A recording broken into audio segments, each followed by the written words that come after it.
이 사람 누구야? 이건 어디서 났어? 대학 앨범에서 찾았어. 그리고 이것도 봐. 하늘이는 내 아이가 아니야. 이 남자 아이지? 왜 몰래 검사를 했어요? 이게 말이 돼요? 나를 믿지 못해서 뒤에서 이런 짓을 했다는 거예요? 사과는커녕 오히려 저를 비난하는 아내를 보며 저는 깨달았습니다. 지난 2년간 제가 사랑해왔던 그 따뜻한 여자는 애초에 존재하지 않았다는 것을요. 대기업 법무팀에서 일하는 변호사 김도현. 그는 매일 차갑고 날카로운 법조문들 사이에서 살아가며 정의와 원칙을 지키는 것이 삶의 전부였다.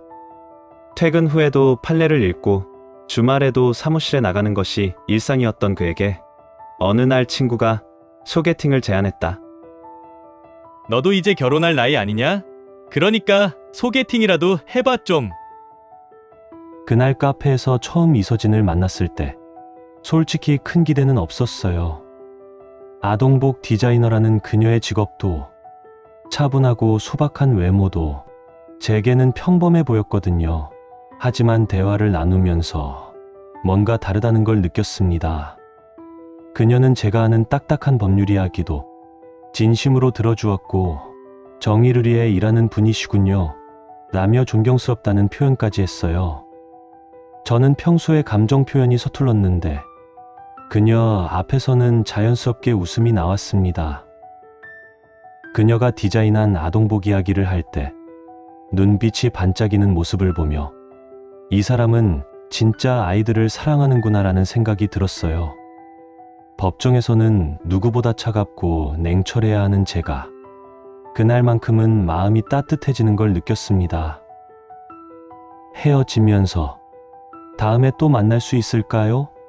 라고 묻는 제 목소리가 떨리고 있었던 걸 지금도 기억해요. 그 후 우리는 자주 만났습니다. 그녀는 제가 스트레스 받는 일이 있으면 조용히 들어주었고 가끔 직접 만든 쿠키를 가져와 주기도 했어요. 저 역시 그녀가 힘들어할 때 법률적인 조언을 해주거나 함께 전시회에 가서 디자인 영감을 얻을 수 있도록 도와주었습니다. 우리는 서로에게 없던 따뜻함을 채워주는 관계였어요. 1년이 다가올 무렵 저는 확신했습니다. 이 사람과 평생 함께하고 싶다고 말이에요. 그런데 연애한 지 1년쯤 되던 어느 날 서진이 제게 예상치 못한 소식을 전했습니다. 도연 오빠, 나 임신 3개월이래요. 그 순간 제 머릿속은 하얘졌어요.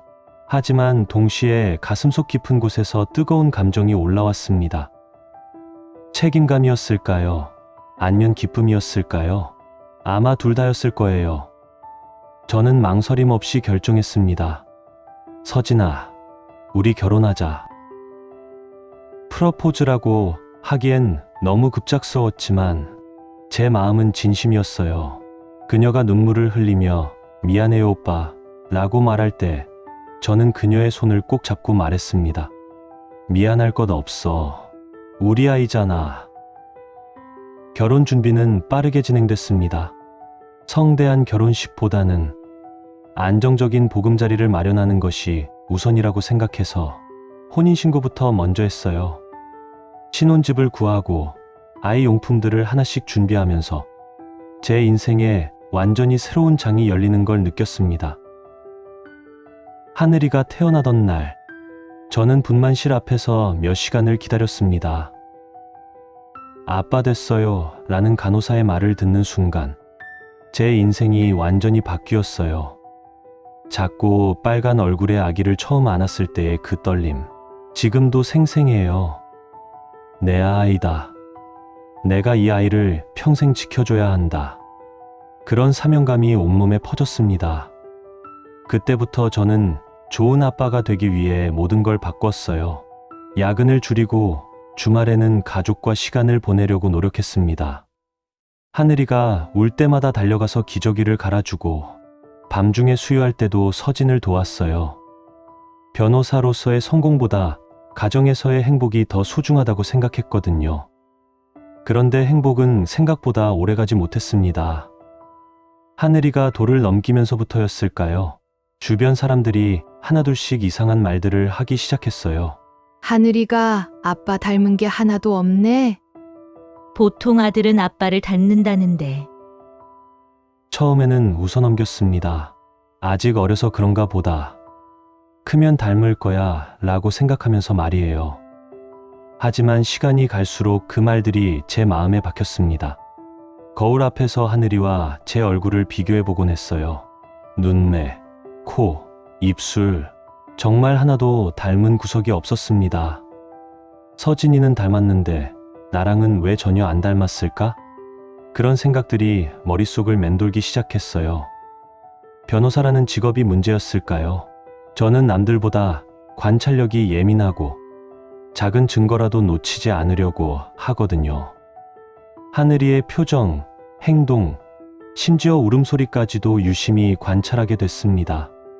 그럴수록 불안은 커졌어요. 설마, 아니야, 무슨 소리야. 스스로를 달래려고 했지만 의심의 씨앗은 이미 마음속에 뿌리를 내리고 있었습니다. 회사에서도 집중이 안 되기 시작했어요.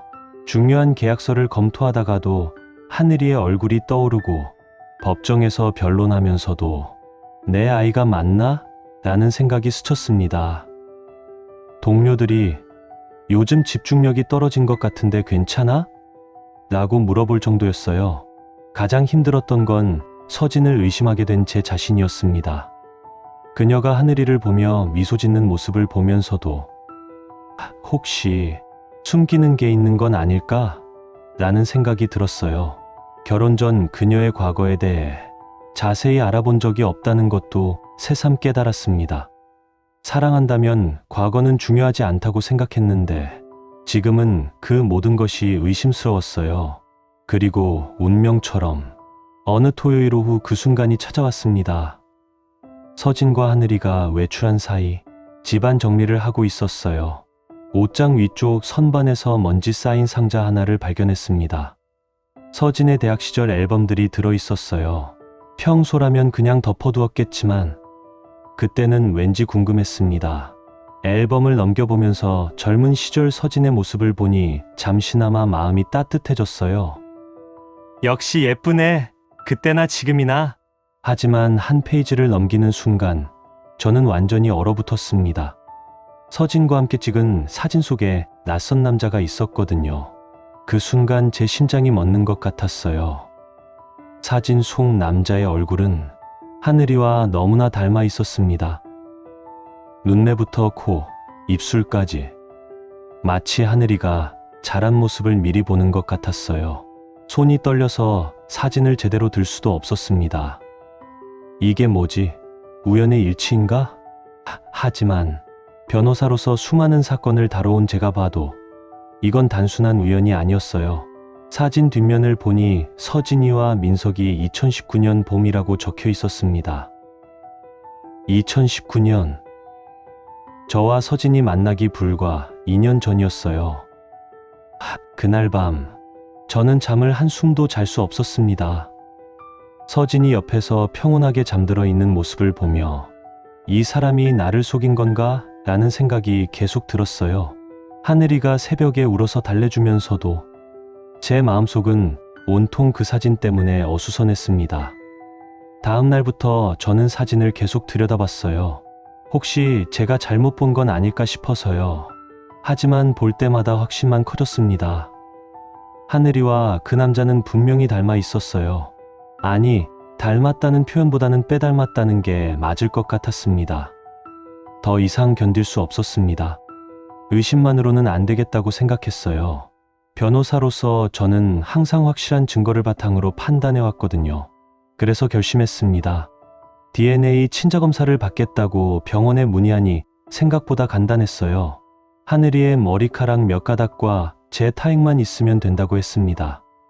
어느 날 하늘이가 낮잠을 자는 동안 조심스럽게 머리카락을 채취했어요. 그 순간 제 손은 너무나 떨리고 있었습니다. 내가 지금 뭘 하고 있는 거지? 일주일. 결과를 기다리는 그 일주일이 제 인생에서 가장 길었던 시간이었어요. 회사에서 일에 집중할 수도 없었고, 집에서도 서진과 하늘이를 제대로 쳐다볼 수 없었습니다. 혹시 들킬까봐 전전긍긍 하면서도 한편으로는 제발 제 착각이길 바라고 또 바랬어요. 드디어 결과가 나왔습니다. 병원에서 전화가 왔을 때 저는 사무실 한 구석으로 피해서 전화를 받았어요. 친자 관계가 성립하지 않습니다. 의사의 목소리가 제 귓속에서 계속 맴돌았습니다. 순간 다리에 힘이 빠져서 의자에 주저앉았어요. 그 순간 제 세상이 무너졌습니다. 지난 2년간 제가 믿어왔던 모든 것이 거짓이었어요. 제가 목숨보다 소중하게 여겼던 하늘이는 제 아이가 아니었고 그토록 사랑했던 서진은 저를 속이고 있었던 거였습니다. 그날부터 반년 동안 저는 지옥 같은 시간을 보냈습니다. 집에서는 아무렇지 않은 척 연기를 했지만 속으로는 매일 죽을 심정이었어요. 하늘이를 볼 때마다 복잡한 감정이 들었습니다. 미워해야 할까요? 아니면 그래도 사랑해야 할까요? 2년간 제 아들이라고 믿어온 아이를 어떻게 대해야 할지 몰랐습니다. 마침내 반년을 혼자 끙끙 앓은 후 저는 더 이상 참을 수 없었어요. 어느 날 밤 하늘이를 재운 후 서진에게 그 사진을 보여줬습니다. 이 사람이 누구야? 제 목소리는 떨리고 있었지만 더 이상 숨길 수는 없었어요. 서진의 얼굴이 하얗게 질렸어요. 이건 어디서? 대학 앨범에서 찾았어. 그리고 이것도 봐. 저는 DNA 검사 결과지도 함께 내밀었습니다. 하늘이는 내 아이가 아니야. 이 남자 아이지. 그런데 서진의 반응은 제가 예상했던 것과 달랐어요. 사과하거나 잘못을 인정하기는커녕 오히려 화를 냈습니다. 왜 몰래 검사를 했어요? 이게 말이 돼요? 나를 믿지 못해서 뒤에서 이런 짓을 했다는 거예요? 저는 믿을 수 없었습니다. 잘못한 건 그녀인데 오히려 저를 비난하고 있었어요.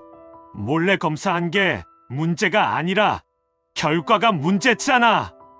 하늘이가 내 아이가 아니라는 게 문제라고.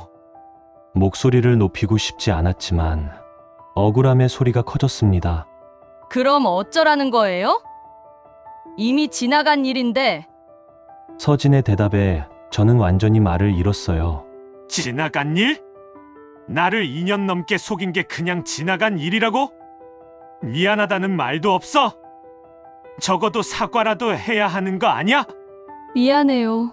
그래요. 미안해요. 그런데 지금 와서 뭘 어떻게 하라는 거예요? 형식적인 사과는 있었지만 진심은 느껴지지 않았어요. 오히려 귀찮다는 표정이었습니다. 그 순간 저는 깨달았어요. 제가 2년간 사랑해왔던 따뜻하고 착한 서진은 없었다는 걸. 지금 제 앞에 있는 건 차갑고 이기적인 낯선 여자였어요. 평소 그녀가 보여줬던 미소와 상냥함이 모두 가면이었다는 것을 그제서야 알았습니다.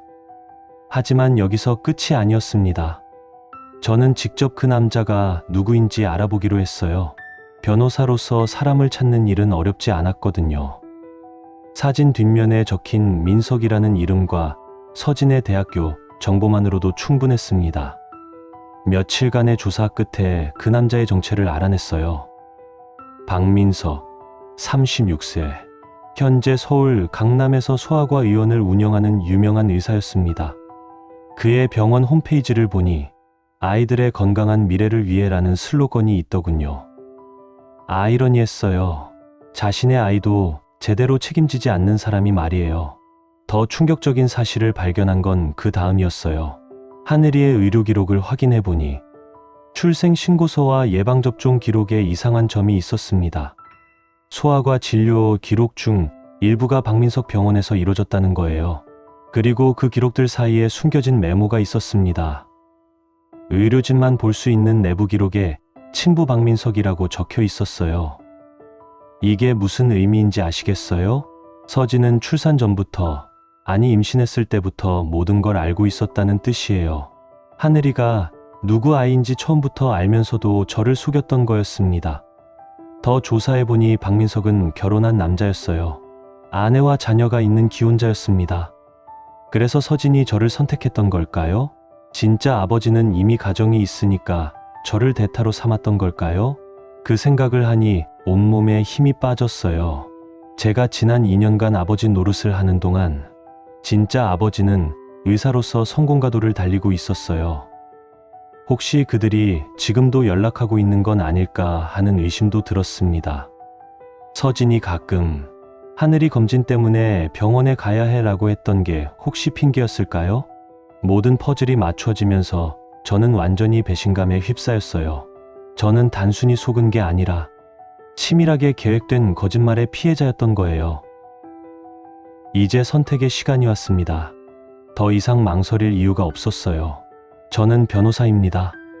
법정에서 수많은 사건들을 다뤄왔고 정의가 무엇인지 알고 있어요. 이번에는 제 자신을 위한 정의를 찾을 때였습니다. 이혼 소송 준비는 철저하게 했어요. 모든 증거를 수집하고 DNA 검사 결과, 의료 기록 사진, 그리고 서진의 거짓말을 입증할 수 있는 모든 자료를 정리했습니다. 동료 변호사들도 이 정도면 승산이 충분하다고 말했어요. 법정에 서는 날, 저는 지금까지와는 다른 심정이었어요. 평소 의뢰인을 대변할 때와 달리 이번에는 제 인생이 걸린 문제였거든요. 판사님 앞에서 모든 진실을 밝혔습니다. 서진의 거짓말, DNA 검사 결과, 박민석과의 관계까지 모든 것을 차근차근 설명했어요. 서진은 끝까지 자신의 잘못을 인정하지 않으려 했어요. 하지만 증거 앞에서는 어쩔 수 없었죠. 결국 법원은 제 손을 들어줬습니다. 이혼이 확정됐고 하늘이의 양육권도 서진에게 넘어갔어요. 당연한 결과였죠. 제 아이가 아니니까요. 하지만 법정을 나오는 길에 마지막으로 하늘이를 볼 기회가 있었어요. 그 아이는 여전히 천진난만한 미소를 지으며 제게 손을 흔들었습니다. 아빠 라고 부르는 소리에 제 가슴이 찢어지는 것 같았어요. 그 순간 깨달았습니다. 비록 혈연 관계는 아니지만 2년간 저는 진심으로 하늘이의 아빠였다는 걸. 기저귀를 갈아주고 밤중에 우유를 먹이고 아플 때 병원에 데려가던 모든 순간들이 가짜는 아니었어요. 속았지만 그 순간만큼은 진심이었습니다. 지금 저는 혼자서 새로운 인생을 시작하고 있어요.